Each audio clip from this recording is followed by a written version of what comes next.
Kansas Farm Bureau, the voice of agriculture. To join today or for more information, go to kfb.org or find us on Facebook and Twitter. Welcome back to Farm Factor as Kyle and Ken discuss how the NCRS has funding to help with water supply development for livestock operations. Hi, this is Kyle Bauer. I have the opportunity to visit with Ken Bowell. Ken is with NRCS, and NRCS is a major part of some of the funding on water supply development for livestock operations. Ken, I'm going to let you say what your title is and where you come into this mix. I'm the Supervisory District Conversationist at Abilene, and in this particular case we have done some I have a program called the Environmental Quality Incentive Program that we're assisting with some costs on developing this tire tank and solar pump.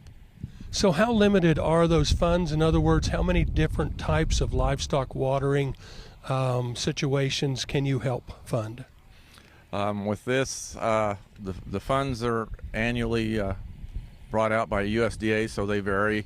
The next cutoff date, if you're thinking of applying, would be November 20th, so that's coming up here. So the funds are limited, so it's a competition. Other types of watering facilities we can do besides the solar pump, we could do I think windmills. We can also do spring developments. If you have are needing additional watering supplies to get better grazing in your pasture, we could do, if you had the pump already, and we could do a pipeline, a half-mile pipeline, quarter-mile pipeline to also to another tank to help your grazing distribution. And generally the thought process with government-supported watering in pastures is to help change the grazing patterns and make the pasture more productive. Yes, make it more productive and protect our resource, the grass resource that's out there. So that's basically what we're working for.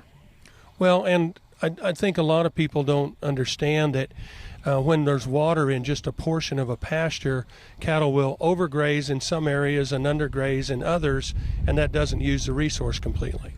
That's correct.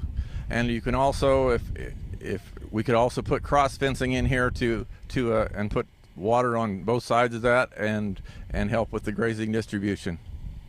So when you're looking at a competition between different people that have applied for it, what determines who's going to win that? I assume it's probably fairly complicated, but is it the first guy to apply, or what determines if you get funded? No, there's a lot of factors. The location in the state, if there's endangered species, different things like that nearby. Also looked at if your grass is in good shape and there's no need for the practice, then we're not going to do the practice. If it's if we're going to cost share or give you funding, then you are also going to have a grazing plan and follow the grazing plan. We're not going to if the grass is not being properly grazed, we're going to have it be properly grazed if we're going to help.